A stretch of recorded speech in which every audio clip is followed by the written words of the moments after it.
Apapun yang kita bisa alami di hidup ini kalau kita ngikut Tuhan, Tuhan itu membatasi. Pencobaan itu nggak melebihi kekuatan kita. Apapun yang kita hadapi, jalan buntu sekalipun, selalu ada jalan yang Tuhan buka. Hanya perlu mata iman. Kita perlu diterangi hati. Roh Kudus itu perlu mewahyukan. Sebab manusia cenderung panik dan tidak percaya. Karena manusia itu dijajah panca indera, jadi yang dia lihat dan yang dia rasakan, itulah fakta, itulah realita. Tapi Tuhan itu tahu segala sesuatu. Tuhan melihat dari bird eye view. Tuhan melihat dari atas dan Tuhan tahu bahwa kemenangan itu di pihak orang yang percaya kepadanya.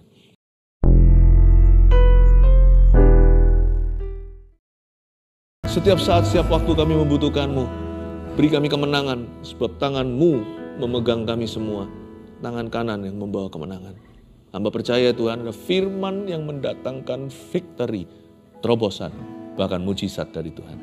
Sampaikan itu Tuhan melalui mulut di dalam bibir hamba-Mu. Sembunyikan tapinya, hamba-Mu di balik salib-Mu. Sehingga setiap keluarga saat teduh bersama memandang pada Yesus dan mengalami kuasanya. Dalam nama Yesus, haleluya.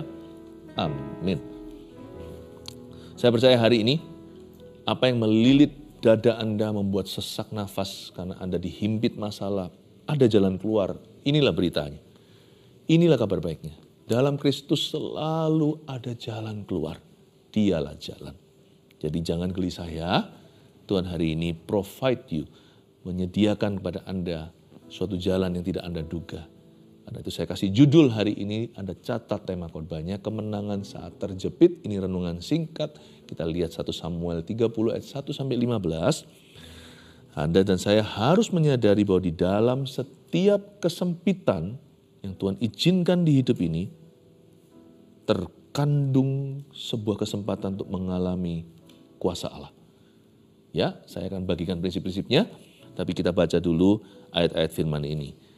Ini tentang Siklak terbakar, pembalasan Daud atas orang Amalek. Ayat pertama, ketika Daud serta orang-orangnya sampai ke Siklak. Pada hari yang ketiga, orang Amalek telah menyerbu tanah Negeb dan Siklak. Siklak telah dikalahkan oleh mereka dan dibakar habis. Perempuan-perempuan dan semua orang yang ada di sana, tua dan muda telah ditawan mereka. Dengan tidak membunuh seorang pun. Mereka menggiring sekaliannya, kemudian meneruskan perjalanannya. Ketika Daud dan orang-orangnya sampai ke kota itu, tampaklah kota itu terbakar habis dan istri mereka serta anak mereka yang laki-laki dan perempuan telah ditawan. Berhenti dulu di sini, 3 ayat dulu. Terjadi penculikan besar-besaran dalam sejarah. Yang diculik adalah anak istri Daud dan anak istri pengikutnya. Pengikut Daud itu pahlawan semua. Tetapi kalau istri dan anaknya tiba-tiba raib, dibawa musuh, pahlawan mana yang tidak akan langsung lemas sampai kakinya gemetaran. Ini adalah sebuah kejadian bencana yang dahsyat luar biasa. Ini bukan hanya kesempitan, ini bukan hanya terjepit masalah, ini musibah. Tapi ingat ya, apapun yang kita bisa alami di hidup ini kalau kita ngikut Tuhan, Tuhan itu membatasi. Pencobaan itu nggak melebihi kekuatan kita. Apapun yang kita hadapi, jalan buntu sekalipun, selalu ada jalan yang Tuhan buka. Hanya perlu mata iman. Kita perlu diterangi hati. Roh Kudus itu perlu mewahyukan. Sebab manusia cenderung panik dan tidak percaya. Karena manusia itu dijajah panca indera, jadi yang dia lihat dan yang dia rasakan, itulah fakta, itulah realita. Tapi Tuhan itu tahu segala sesuatu. Tuhan melihat dari bird eye view. Tuhan melihat dari atas dan Tuhan tahu bahwa kemenangan itu di pihak orang yang percaya kepadanya. Kita baca ayat 1, saya tunjukkan sesuatu. Ketika Daud serta orang-orangnya sampai ke Siklak, mereka kebetulan hari itu, saat-saat itu mereka itu tinggalnya domisili di Siklak. Daud kan masih statusnya buronan, dikejar oleh ayah mertuanya, yaitu Raja Saul. Dan pada hari yang ketiga, Daud habis bepergian. Saya kasih sedikit background latar belakangnya. Daud itu selalu tiap hari ada kerjaan. Dan dia menjadi seperti tentara bayaran. Dan dia pergi berperang, dan dia harus mencari nafkah. Dia pergi kerja hari itu, ke kantor lah versi kita. Semangat tapi pulang melihat suatu malapetaka di rumah. Dan ketika dia pulang pada hari ketiga itu, orang Amalek telah menyerbu tanah Negeb dan Siklak. Siklak sudah dikalahkan oleh mereka dan coba digarisbawahi, dibakar habis loh ya. Kalau gini kan sudah berarti kiamat ya. Kalau sudah dibakar habis, tuntas. Tapi gini loh, sekalipun kadang-kadang musuh bisa mendapatkan, musuh itu bisa uppercut ya. Benar-benar musuh seolah-olah menang kali ini. Dan kita di pihak yang kalah.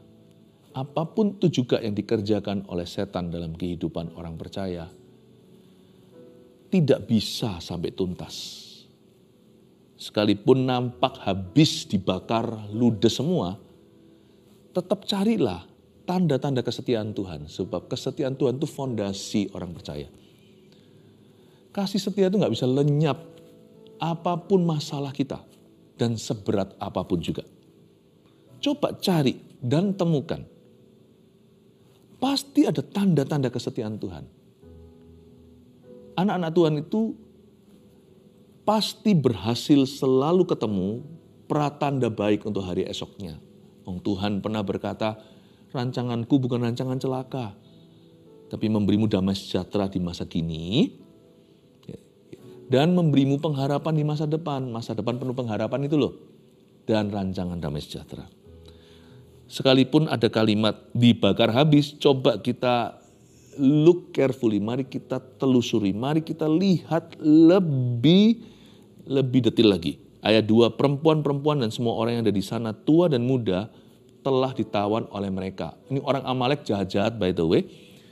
Mereka ini begitu tidak berperi kemanusiaan. Orang Amalek terkenal sebagai orang-orang yang tidak punya rasa belas kasihan dan nafsunya besar.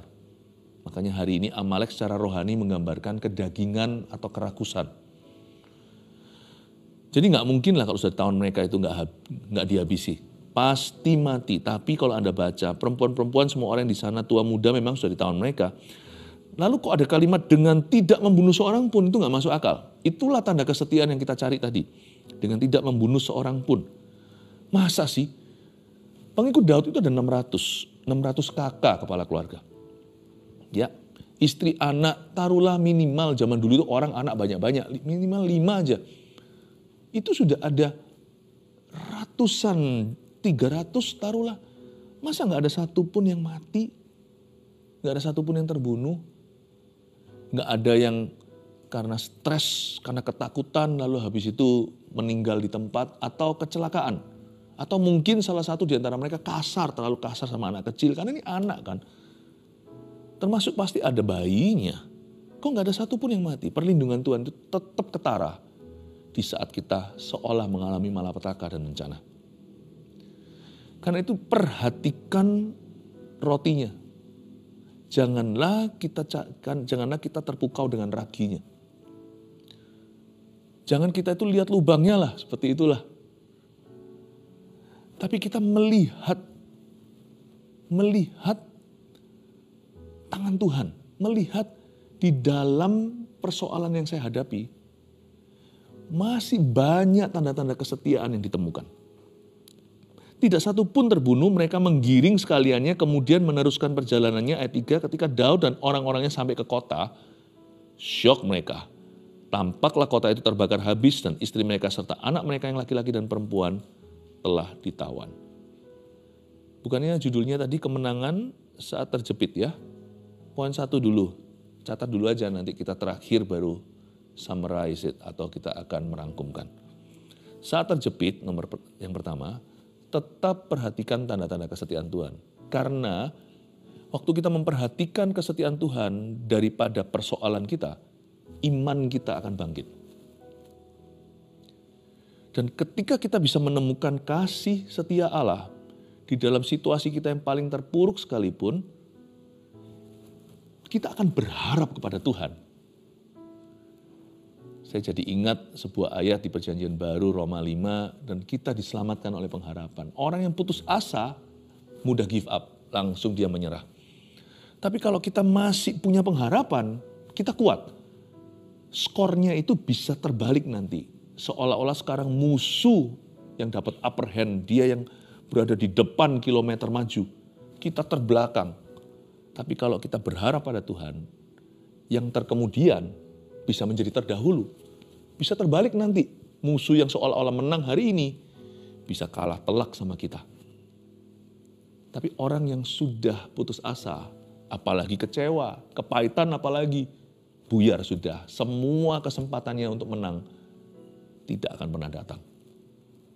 Justru orang yang masih bisa berharap pada Tuhan dan beriman, di balik setiap kesempitan yang dia alami, ketika dia terhimpit, terjepit, Tuhan akan memberi dia wahyu dan hikmat dan beri dia urapan baru untuk dia bisa menemukan celahnya dan memutarbalikkan keadaan.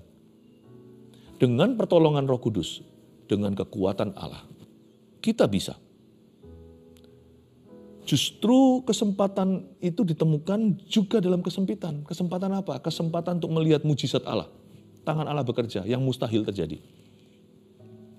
Karena itu jangan melulu lihat kemalanganmu. Tapi bisakah kita lihat kehadiran Allah? Sekalipun sekarang kita nggak bisa merasakannya, tapi can you identify? Bisakah kita mengidentifikasi bahwa kekuatan yang Tuhan taruh dalam hidup kita itu tidak tercabut? Kita lihat ayat 4. Lalu menangislah Daud dan rakyat yang bersama-sama dengan dia itu dengan nyaring. Sampai mereka tidak kuat lagi menangis. Juga kedua istri Daud ditawan, yakni Ahinoam perempuan Yizril dan Abigail bekas istri Nabal orang Karmel itu. Dan Daud sangat terjepit karena rakyat mengatakan hendak melempari dia dengan batu. Seluruh rakyat itu telah pedih hati, masing-masing karena anaknya laki-laki dan perempuan. Tetapi Daud menguatkan kepercayaannya kepada Tuhan Allahnya. Itu tadi saya katakan kan, kalau kita masih bisa melihat tanda kebaikan, kita akan dikuatkan. Penting sekali kita itu untuk mencari asupan ketika kita di dalam sebuah masalah besar. Asupan kita yang membuat kita kuat untuk melawan musuh, yang memberikan kepada kita energi untuk bisa mengelola keadaan ini dan memutarbalikkan dan melihat kemenangan. Asupan kita itu adalah apa yang kita perhatikan. Kalau kita perhatikan yang negatifnya melulu dan bukan janji Tuhan, kita akan dilemahkan. Tapi kalau kita memperhatikan bahwa Tuhan tetap hadir dalam problemaku, Tuhan tetap ada di tengah-tengah kita, sekalipun saya tidak bisa merasakannya, sekalipun saya belum melihatnya bekerja, sekalipun seolah-olah dia diam saja, tapi terbukti sekalipun semua anak dan istri Daud beserta pengikut-pengikutnya itu semua sudah diangkut, tak satu pun terbunuh, itu saja sudah bukti bahwa Allah menyertai. Memang sekarang skornya, papan angka belum menunjukkan kemenangan, apalagi kemenangan gilang gemilang. Tapi kita langsung melihat tanda kebaikan, itu modal kita untuk menang. Oh, sekalipun aku sekarang posisinya di bawahku adalah batu karang yang teguh. Ternyata musuh sudah bakar semua, tidak bisa cabut apa yang Tuhan taruh dalam hidup saya. Itu asupan saya. Di dalam batu karang yang teguh itu saya akan minum air yang mengalir keluar. Di padang gurun dan padang belantara aku akan mendapat kekuatan baru. Dan ketika Daud melihat itu, pertama-tama reaksinya jujur sekali. Menangislah Daud ayat 4. Rakyat bersama dengan dia nangis. Sampai mereka gak kuat lagi menangis. Sebenarnya ya, beriman atau mengeluh sama-sama pakai energi. Cuman kembali apa yang kita pilih. Marah dan dengan menahan diri sama-sama perlu kekuatan, perlu determination, perlu sebuah tekad yang bulat. Untuk seorang marah lampiaskan, brol-brolan, dengan untuk orang menahan, sama-sama membutuhkan tenaga. Tetapi yang satu berguna, yang satu kurang berguna, malah cenderung bahaya. Orang yang marah biasanya melakukan sesuatu secara gegabah. Mereka memang nangis. Ekspresi ini lumrah. Daud pun menangis. Tapi setelah kita menangis, apa yang akan kita lakukan? Itulah penentunya. Nah, celakanya ayat 5, juga kedua istri Daud ditawan, yakni Ahinoam perempuan Yisil dan Abigail bekas istri Nabal orang Karmel itu. Semua Daud pun kena. Dan Daud sangat terjepit. Nah, inilah yang saya sayangkan. Tapi nggak apa-apa, ini jadi pelajaran berharga yang mendewasakan. Dan Daud memang terjepit kan. Saya suka sekali kalau baca Alkitab. Alkitab itu sangat jujur. Alkitab itu tidak kasih gula-gula. Alkitab itu ngomong apa adanya. Daud memang terjepit. Dia pun desperate. Tapi dia terjepit lebih lagi karena ayat 6 berkata rakyat mengatakan hendak melempari dia dengan batu. Responnya beda ya antara Daud dengan pengikut. Para pengikut Daud belum dewasa-dewasa amat. Memang nanti mereka dari Gua Adulam itu berubah menjadi pahlawan-pahlawan Daud. Tapi at least paling tidak saat ini di Siklag mereka belum mature. Ya, mereka masih kekanak-kanakan iman. Orang kalau kekanak-kanakan imannya itu gimana? Ketika dia terjepit, dia cari seseorang yang bisa disalahkan. Padahal dulu waktu pergi juga sama-sama persetujuan bersama, sama-sama mereka keluar, cari sesuatu yang bisa bantu, ya kan, mencari nafkah. Tetapi ketika sesuatu terjadi, otomatis Daud sebagai pemimpin yang disalahkan. Padahal itu juga sama-sama kesepakatan. Disinilah, tapi saya nggak bisa salahkan mereka. Orang itu kalau sudah kepepet ya, kadang-kadang dia nggak tahu what to do ya. Cara tergampang adalah lampiaskan. Dan sasaran empuk biasanya adalah orang yang tidak membalas. Dan mereka tahu bahwa Daud itu hamba Tuhan. Jadi sama mereka langsung disikat, udah dimarahnya semuanya itu dicurahkan ke Raja Daud. Mereka hendak melempari dia dengan batu. Sebelum lempar batu mungkin mereka sudah semuanya berseru, gara-gara kamu, kenapa kamu tidak stop aku? Ya, iyalah, Daud tidak marah, Daud tidak benci mereka. Tapi Daud responnya beda, kita baca lagi. Dan Daud sangat terjepit karena rakyat mengatakan hendak melempari dia dengan batu. Seluruh rakyat itu telah pedih hati masing-masing karena anaknya laki-laki dan perempuan. I understand, saya mengerti. Tetapi ini bedanya Daud sama mereka. Tetapi Daud menguatkan kepercayaannya kepada Tuhan Allahnya. Itulah rahasia mujizat dalam cerita ini. Saya kasih bocoran, nanti ya kita nggak baca sampai akhir pasal. Semua rakyat Daud, semua keluarga pengikutnya, termasuk keluarganya sendiri, semua kembali ke tangan mereka. Tak ada satupun casualty, tidak jatuh korban satu jiwa pun. Inilah mujizat cerita ini. Tapi jangan lupa di tengah-tengah alur cerita ini ada respon hati yang benar. Kalau enggak tentunya hasilnya enggak akan begitu. Tahukah bahwa Tuhan itu akan mengindahkan pilihan kita yang betul? Andai kata Daud tidak mencari Tuhan, dia tidak akan menemukan pertolongannya. Tapi Daud memilih untuk menguatkan kepercayaannya kepada Tuhan Allahnya. Sedangkan pengikutnya, mereka semua hanya mau menyalahkan seseorang. Tidak heran Daud adalah pemimpinnya. Sebagai pemimpin kepala keluarga, pemimpin perusahaan, atau pemimpin pelayanan dalam sebuah ministry. Apalagi jika Anda seorang gembala hamba Tuhan. Sudah seharusnya seyogyanya sebagai pemimpin kita harus lebih kuat daripada orang-orang yang kita pimpin. Kerohanian kita harus double-double dibanding mereka. Bukan supaya kita gaya, sok-sokan. Tapi supaya kita bisa tolong orang lain. Dan supaya masih ada ruang. Bahkan ketika kita sendiri pun dirudung masalah, kita masih bisa memperhatikan orang. Makanya posisi kepemimpinan itu bukanlah sebuah posisi. Posisi kepemimpinan itu adalah sebuah karakter. Karakter Daud adalah mencari Tuhan kalau dia sedang terhimpit sesuatu. Itu yang kita perlu teladani. Apakah hari ini keluarga Saat Teduh Bersama di masa susah? Dunia di masa susah sih. Mungkin Anda juga berada di dalamnya. Kita semua di dalam dunia.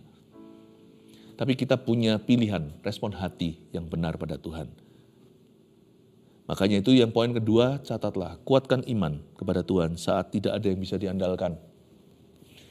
Bahkan ketika Daud diperhadapkan dengan pengikut-pengikutnya yang kepahitan, yang mau rajam dia, Daud memilih untuk menguatkan hatinya. Dia bukan menguatkan hatinya dengan positive thinking atau pikiran yang positif. Dia menguatkan hatinya bukan dengan alkohol, bukan dengan pelarian. Dia menguatkan hatinya bukan dengan minta dimengerti atau bergantung dengan opini manusia di sekelilingnya. Dia menguatkan hatinya dengan Tuhan. Kita lihat ayat 7, ini langkah praktis. Lalu Daud memberi perintah kepada Imam Abiatar bin Ahimelek, bawalah efod itu kepadaku. Maka Abiatar membawa efod itu kepada Daud. Kemudian bertanyalah Daud kepada Tuhan. Lalu Daud tanya sama Tuhan. Katanya, haruskah aku mengejar gerombolan itu? Akan dapatkah mereka aku susul? Dan Tuhan, ia berfirman kepadanya, kejarlah, sebab sesungguhnya engkau akan dapat menyusul mereka dan melepaskan para tawanan. Saya kagum. Ayat 7 ini menunjukkan warna asli. Ketika Daud terjepit, dia cari imam. Kalau kita sedang dalam masalah, kita cari orang benar atau orang salah. Kita dengarkan nasihat orang fasik atau nasihat orang benar. Ketika kita itu di dalam satu persoalan, kita itu mengandalkan covenant relationship, hubungan perjanjian seperti suami dengan istri, lalu sama-sama mereka berdoa. Kita menghadapi sesuatu, keluarga, mungkin pekerjaan, lalu mereka sama-sama cari Tuhan karena ini hubungan yang sah. Atau kita pergi ke teman-teman kita. Bisa jadi rekan-rekan kejahatan. Bukannya pergi ke berandalan, dia pergi ke hamba Tuhan. Dia cari gembalanya. Dia cari orang-orang yang dewasa rohani. Atau mungkin kalau bukan seseorang di atasnya, dia cari seorang yang bilateral. Orang-orang yang sejajar dengan dia, yang sama-sama ingin mencari Tuhan, sama-sama ingin maju, yang hatinya rindu untuk memberkati dan menolong sesamanya. Yang doanya adalah supaya Tuhan memakai hidupnya untuk menguatkan orang lain dan menjadi jawaban. Dia tidak berdiri di jalan orang berdosa, duduk dengan pencemooh. Dia cari Imam Abiatar dan dia minta efodnya. Baju efod itu baju imam. Pakai cara Tuhan. Dia malah justru cari kehendak Allah dan buka telinga rohaninya. Boleh loh, ketika kita dalam soal persoalan, kita kontak seorang rekan doa kita. Alangkah baiknya kita sudah membangun hubungan semacam itu di dalam rumah Tuhan. Tidak ada salahnya kita berkata pray for me, atau janji ketemuan.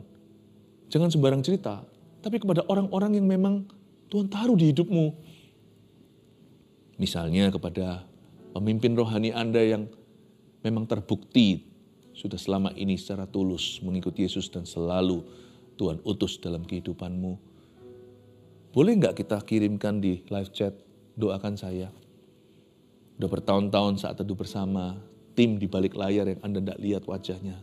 Bersama dengan kami yang Anda bisa, yang kelihatan di sini.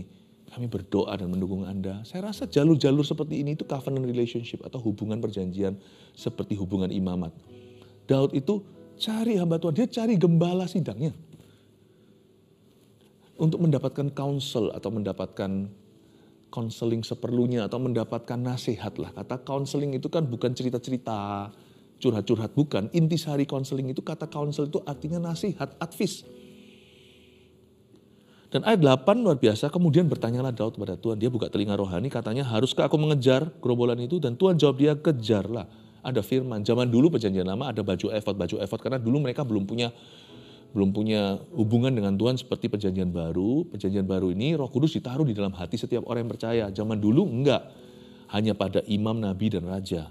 Jadi Daud ambil baju efod itu, dan baju efod itu ada 12 batu di sini melambangkan 12 suku Israel, dan nanti iya atau enggak itu nanti bisa nyala gitu. Dalam tradisi Israel, mereka mencatatnya bahwa itulah fungsi baju efod. Ya kita enggak tahu ya karena ada dokumentasi, tapi kita tahu bahwa baju efod itu untuk inquiry atau untuk mencari kehendak Tuhan. Tapi sekarang better, lebih baik lagi karena kita punya Alkitab lengkap. Sekarang jauh lebih baik, kenapa? Jauh lebih aman karena kita punya suara hati di dalam Roh Kudus. Tapi di sini saya ingin tekankan bahwa ketika kita dalam masalah, bukan hanya kita itu memperhatikan tanda-tanda kesetiaan, tapi nomor 3, buka telinga rohani itu penting sekali loh. Untuk segala konfirmasi Roh Kudus. Karena Roh Kudus masih memberi kita konfirmasi. Kejar atau enggak? Bisakah, dapatkah mereka kususul? Tuhan berkata, kejarlah. Kamu akan menyusul mereka. Loh, kalau tanya sama Roh Kudus enggak selalu dijawab iya. Kalau Anda baca lagi dalam kejadian yang berbeda, Daud itu lagi mau perang. Di depan dia ada musuh. Pertama kali dia tanya Tuhan berkata, teroboslah. Tapi lain kali, di saat yang bersama, pada waktu peperangan itu berlanjut, langkah kedua dia tanya lagi, padahal persis skenarionya dan musuhnya juga 11-12, kurang lebih sama. Dia tanya Tuhan, kali ini Tuhan berkata, jangan kau terobos. Kadang-kadang kan kita maunya kan doa, Tuhan selalu bilang iya. Kadang-kadang Tuhan berkata, tidak, jangan invest itu. No. Kamu jangan nekat maju. Ada waktunya Tuhan itu akan memberitahu kepada kita, hold it, tahan dulu. Kali ini Daud diberitahu, kamu buat langkah berputar dan tunggu derap kaki di atas pohon. Luar biasa ya. Lalu Daud menang kedua kalinya, malah lebih telak dari yang pertama. Itu cerita lain. Tapi cerita ini kembali lagi, Tuhan kali ini berkata iya. Intisarinya dari 2 cerita yang saya sampaikan barusan ini, sebagai ilustrasi, bahwa Roh Kudus itu masihkah memberi konfirmasi. Sampai perjanjian baru dia masih memberimu konfirmasi. Makanya buka telinga rohani. Pasti Tuhan akan berbicara, nggak mungkin nggak. Hanya berbicaranya Tuhan itu nggak seperti yang kita kira. Kalau kita secara jasmani bicara itu kan harus ada kuping, terus ada suara. Suara Tuhan itu bisa lewat pengalaman hidup, atau lewat orang lain, lewat suatu pasti tidak pernah melanggar firman, tapi juga bisa lewat suatu ayat yang melompat, lewat suatu pengajaran kita dibukakan. Suara Tuhan itu bukan, kalau suara roh itu bukan bergantung dengan kuping dan suara bunyi, tapi Tuhan juga bisa menyatakan satu kebenaran lewat suatu pengalaman. Dan Tuhan masih memberi konfirmasi pada kita. Kadang-kadang pintu tertutup itu juga konfirmasi dari Tuhan. Bukan berarti semua pintu tertutup berarti Tuhan tidak berkehendak. Kadang-kadang kita harus tekun untuk mengetuk. Tapi ada waktunya kita harus membedakan roh tahu bahwa kali ini pintu tertutup Tuhan yang menutupnya. Kalau Tuhan yang menutupnya jangan kau buka. Tapi jika Tuhan membuka pintu, siapa bisa menutupnya? Karena Tuhan izinkan pintu tertutup, ternyata oleh konfirmasi dan tuntunan roh Allah kita menemukan 7 pintu lain di sisi kanannya yang terbuka. Kita nggak pernah tahu ya. Nah, setiap orang kasus per kasus kan beda, makanya kalau ikut Yesus itu harus personal. Prinsipnya sama, tapi tuntunannya beda. Kita lihat ayat 9. Lalu pergilah Daud beserta ke 600 orang yang bersama-sama dengan dia. Nah kita sekarang langsung tahu jumlahnya. Dan sampailah mereka ke sungai Besor. Sementara orang-orang yang mau tinggal di belakang berhenti di sana. Tunggu sebentar di ayat 9. Langsung kita tahu jumlah pengikut Daud saat itu. 600 orang. Tapi waktu dia kejar sebagian mereka capek kali ya. Orang-orang atau mungkin staminanya nggak kuat. Mereka itu akhirnya memilih untuk tinggal di belakang dan berhenti di suatu tempat. Nanti di ayat-ayat nanti yang kita nggak baca, 200 orang nggak kuat. Jadi yang ngejar sampai kalahkan musuh itu hanya 400. Daud maju nggak ya? Kalau kita jadi Daud. Kita ini sudah outnumber, kita ini jumlahnya udah jauh lebih kecil dari musuh itu yang sudah satu suku, satu bangsa. Dari 600 orang bersama dengan saya, 1/3 nggak kuat, nggak bisa melanjutkan perjalanan. Daud nggak peduli. Ini prinsip. Kita lihat dulu ayat 10. Maka Daud melanjutkan pengejaran itu beserta 400 orang. 200, kita baca sih ya ayatnya. 200 orang yang terlalu lelah untuk menyeberangi sungai Besor itu berhenti di sana. Poin keempat, pakai apapun dan siapapun yang ada padamu. Saat terjepit, bukan manfaatkan orang, ya, jangan jadi orang yang licik, tapi jadilah orang yang tulus, tapi pakailah apapun yang ada di tanganmu. Jangan mengharap lebih. Kalau kita lagi terhimpit, apapun di tangan itu, kalau kita serahkan ke Tuhan bisa menjadi senjata. Dan siapapun yang bersama denganmu, berjalanlah dengan mereka. Jangan tunggu dukungan lebih besar dari ini. Taat itu seketika. Dan siapapun yang Tuhan sisakan bersama dengan Anda, itulah orangmu. Jangan mengeluh. Kok aku tidak didukung sama semua orang, kok aku begini-begini. Jangan. 5 roti 2 ikanmu itu kau syukuri, nanti itu multiplikasi, memberi 5.000 orang makan. Anda akan terkejut nanti, akan dikejutkan apa yang Tuhan sanggup lakukan dengan the little that you have, dengan yang sedikit yang kau miliki. Terakhir ayat 11 kita baca dulu. Kemudian mereka menemui seorang Mesir di padang, lalu membawanya kepada Daud. Mereka memberi dia roti, lalu makanlah ia. Kemudian mereka memberi dia minum air. Waktu jalan, tiba-tiba di tengah jalan ada orang Mesir. Itu dia sudah mau mati gitu. Dan dia sudah kekeringan, dahaga, dehidrasi. Ternyata tahu nggak dia siapa? Kita lihat ayat 12. Dan memberikan kepadanya sepotong kue ara dan 2 buah kue kismis. Dan setelah dimakannya, ia segar kembali sebab ia tidak makan dan minum selama 3 hari 3 malam. Jangan lupa mereka masih dalam pengejaran. Tengah-tengah jalan ketemu satu orang yang membutuhkan pertolongan. Kalau kita jadi Daud, kita stop nggak? Ngapain stop buat orang itu? Aku sendiri dirudung masalah kok.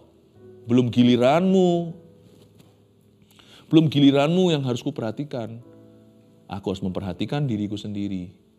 Nah, itu melanggar prinsip belas kasihan. Itu pun sebuah kebenaran. Dan itu juga melanggar yang namanya spirit pelayanan. Mereka berhenti loh. Kagum nggak? Mereka itu sendiri masih belum menentu, belum tahu ini nasib keluarganya, istri anak gimana. Mereka berhenti karena mereka ada panggilan nurani. Ada orang di situ hampir mati dan aku punya roti. Meskipun roti ini juga sebenarnya adalah persediaanku. Nanti kalau perangnya itu berbulan-bulan, gimana kalau aku kelaparan? Berharga ini. Orang itu kalau sudah punya sedikit materi dan terbatas dan perangnya tidak terbatas, jadi pelit. Tapi prinsip memberi tetap dia lakukan. Turunlah mereka. Ya, mungkin mereka lagi naik kuda, atau kalau mereka berjalan, mereka berhenti dan mereka memberi kepadanya sepotong kue ara dan 2 buah kue kismis, kasih dia air. Itu namanya berprinsip. Tidak tergantung keadaan. Kemudian bertanyalah Daud kepadanya ayat 13, budak siapa engkau dan dari mana engkau? Jawabnya, aku ini seorang pemuda Mesir, budak kepunyaan seorang Amalek. Tuanku meninggalkan aku karena 3 hari yang lalu aku jatuh sakit. Inilah plot twistnya, disinilah indahnya. Kami telah menyerbu tanah Negeb. Orang Kreti dan daerah Yehuda dan tanah Negeb, Kaleb dan Siklak telah kami bakar habis. Lah ini dia ternyata kunci keberhasilannya. Ini kompas yang mereka perlukan. Kan mereka nggak tahu nih. Mereka sudah lari kemana. Daud bertanya kepadanya, dapatkah engkau menunjukkan jalan kepadaku ke gerombolan itu? Katanya, bersumpahlah kepadaku demi Allah bahwa engkau tidak akan bunuh aku, tidak akan serahkan aku dalam tangan tuanku itu, maka aku akan menunjukkan jalan kepadamu ke gerombolan itu. Inilah yang membawa mereka ke happy ending. 5. Apapun terjadi ya, kalau Anda terjepit ya, jangan sampai Anda lupakan prinsip kelima. Tetap berpegang teguh pada setiap prinsip kebenaran. Jangan beralasan, aku sendiri susah. Tetap pegang teguh pada prinsip-prinsip kebenaran. Baik itu prinsip memberi, mengasihi, mengampuni, bersyukur. Ya. Baik itu tekad untuk melayani, berdoa. Jangan beralasan. Tetap pegang prinsip kebenaran. Karena justru ketika Anda mendahulukan kebenaran dan kerajaan Allah, segala sesuatu ditambahkan. 5 poin sini Anda catat sudah? Puji Tuhan. Mari kita sama-sama menghampiri tahta Tuhan lebih dekat lagi.